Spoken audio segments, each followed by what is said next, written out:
The signal was a whisper against the static, a phantom limb in the sensor array of the Daedalus. Sergeant Major Lara Reyes, her face illuminated by the ghostly glow of the tactical display, leaned closer, her grey streaked hair clinging to her damp forehead. "Run it again, Reyes," Captain Giant ordered, his voice tight with skepticism. "That's got to be interference." Reyes didn't reply, her fingers flying across the console. The signal persisted, a complex, rhythmic pulse originating from the desolate ice planet of Kryll 7, a world considered long abandoned and utterly lifeless. Officially, Kryll 7 was designated a Class D survey planet, deemed strategically insignificant after initial probes revealed nothing of value.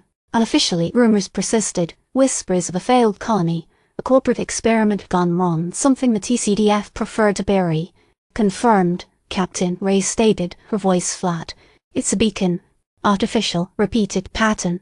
Origin points Delta 9. Giant swore under his breath. Damn. Prep a recon team. Standard protocol. I want eyes on that signal within the hour."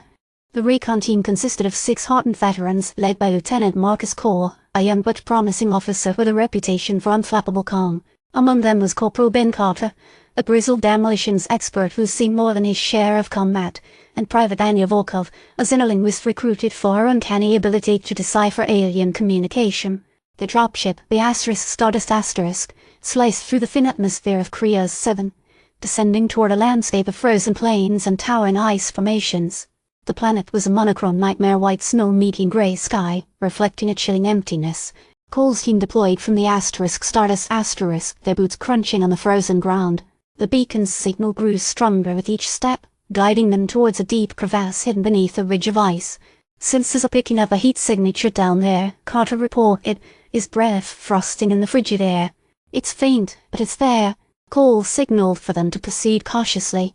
They lowered themselves into the crevasse, the walls shimmering with ice crystals. The air grew noticeably warmer, and the rhythmic pulsing of the beacon intensified. At the bottom they found a hidden chamber, carved into the ice itself.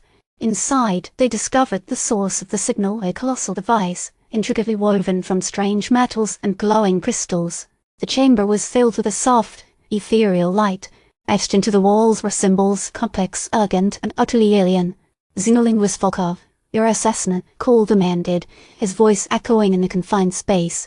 Volkov approached the wall, her eyes scanning the symbols. "These are unlike anything I've ever seen," she murmured, her voice filled with awe and apprehension. "It's a form of resonant communication. The device is not just transmitting a signal, it's actively responding to its environment."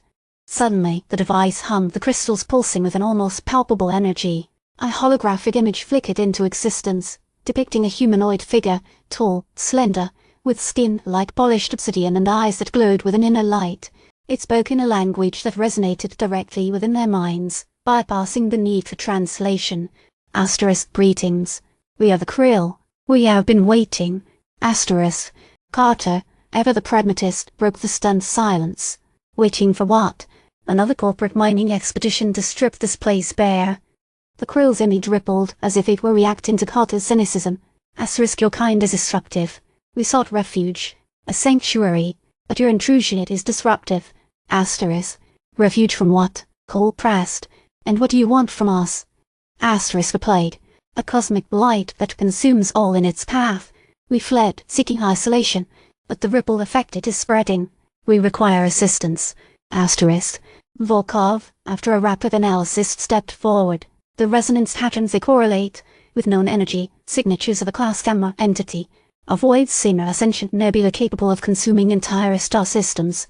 Giant, monitoring the situation from the Stardust, felt a chill run down his spine. Void singers were theoretical nightmares relegated to xenological speculation.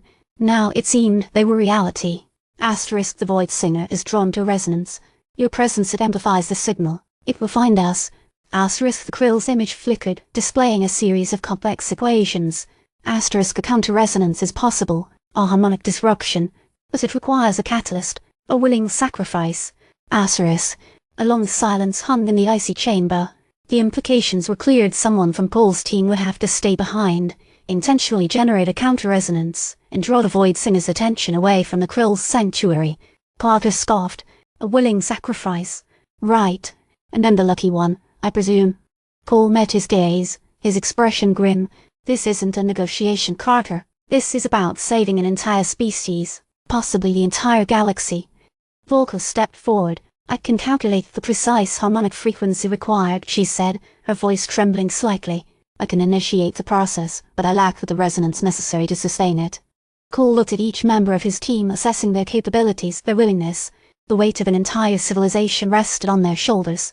I'll do it, Cole announced, his voice firm. I was trained for this, for the impossible. A collective gasp filled the chamber. Carter shook his head, muttering a curse under his breath.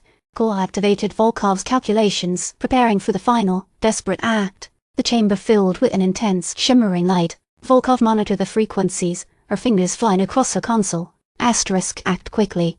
The ripple is growing stronger. Asterisk, the Kryll on, its image fading slightly. Cole initiated the harmonic disruption, unleashing a wave of counter-resonance. The chamber shook violently.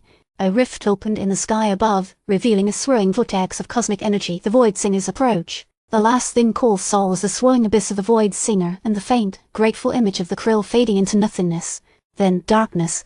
Acony asterisk, Stardust asterisk. Reyes watched as the signal from Kryos 7 abruptly ceased. A silent memorial settled over the crew. They knew the cost of silence, the burden of a secret they would carry to their graves. Giant transmitted a terse message to TCDF Command Kryos 7. Signal resolve. No survivors. A convenient lie to conceal a desperate act, a sacrifice made in the silent darkness of space. But somewhere beyond the reach of Terran sensors, the Void Singer was lured away, and the Kryll lived on this sanctuary safe for now. And somewhere else, a new recruit was preparing for deployment, unaware of the horrors that lurked in the shadows of the galaxy, waiting for their chance to sin.